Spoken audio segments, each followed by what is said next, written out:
The only one that they know. But we cannot do anything about an NIPP project. We cannot do anything about a transmission project. We can only appeal to the federal government to prevail on the Niger Delta Power Holding Company to please liaise with their contractor and commission the project. That's the status of the baffle. Issues like this have raised questions on the benefits of privatizing the power sector when placed side by side with the expectations. The electricity distribution companies have continuously blamed the shortcomings in the sector on the federal government. I'm not sure they have made public the government side of the bargain. But I know that they can't handle it. And that was why some of us complained initially.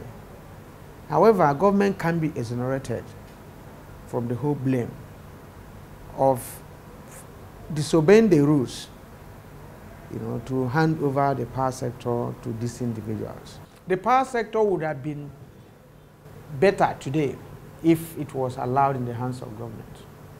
Now, between the time it was privatized till date, I want any of the discos to tell you what they have added in terms of investment, in terms of the number of transformers. Most transformers that were even cleared at the ports were delayed and brought to them. Most transformers they are using today were transformers that were bought, which they inherited. Now they even inherited debt owed by customers that they took over today. The following day they started getting millions. So they don't have any cause to complain. Now let them mention one power plant they have constructed in the last 5 years, and it takes you about 3 or 4 years to build a new power plant. Let them mention one. Now what happened was that government constructed many other power plants. Papalanto, Geregu, Omotosho, all those small power plants. Government had already awarded contract for the repair of 2 units in Ogun and handed it over to them. These companies that I mentioned, these power plants that I mentioned, were constructed by government, under the NIPP and other projects. Those are the things that are in existence today. So I want them to mention their input on a power plant they have built or what they have done. Nothing. It would have been better and cheaper if it had remained, and even the customers that are paying, there was no way government would have forced them to pay what they are paying today. I believe we have made a difference. The starting point is to recognize where we were before. This was one behemoth called PHCN, first NEPA, then PHCN. And everything done was not transparent, if I can put it that in a milder sense. So the decision, therefore, to break it up and then privatize it, albeit partially, is the right step. There are hiccups, absolutely no question about it. But the first thing we must all admit is that most Nigerians are a lot more aware about what's going on in the sector than they ever knew before.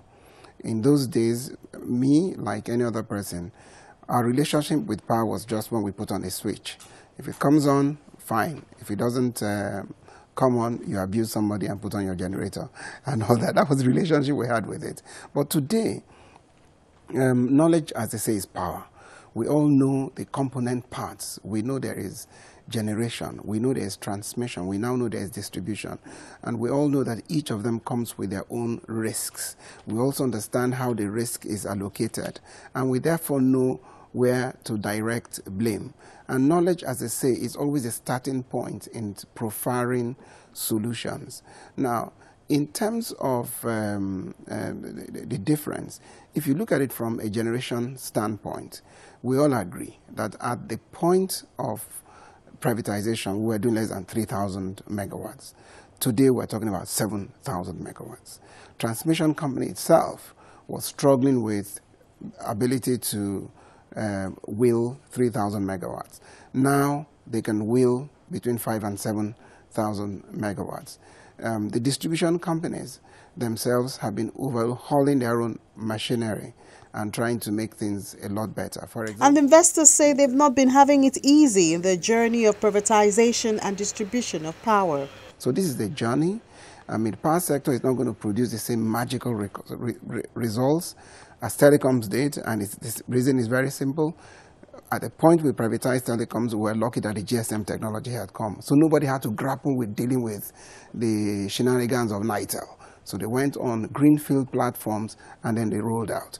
But with power, you have to deal with all, including labor issues. Most of us inherited the workers that are there.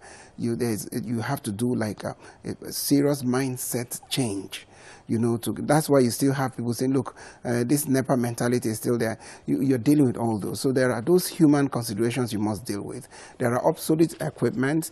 The sector everybody knows has abandoned for 40, 50 years. So even when the government sold, I'm not quite sure they knew what they were selling, because we had no opportunity of going to inspect the things because Labour said, no, don't do it. So the first time we met them was when we took over, and the equipment were in a state far worse off than was put in the data room based upon which we did our bid, but we're in there. So it's costing us a lot more. But the macroeconomic environment too is not helping issues. When we came in and many of us borrowed money, the dollar was trading at about $150 to 1. Today, in fact, there was a time it ramped up to 500. So many of us saw our investments actually eroded, not through any inefficiency attributable to the investors, but simply because of macroeconomic issues. Then there is, of course, the political atmosphere. The right thing to do, and what was promised, was that we would be allowed cost-reflective tariffs. But no government, not one in an election year, is going to talking about tariff increases. So which means if a product costs X amount and the regulator says sell it for X minus, it means there's a gap.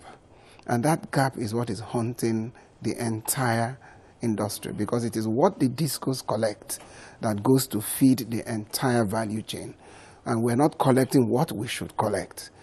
So we still need to address that problem. I know the regulators coming up with off-grid solutions and so many other things, fine, but what we always advocate is that there must be some degree of harmony in the entire value chain.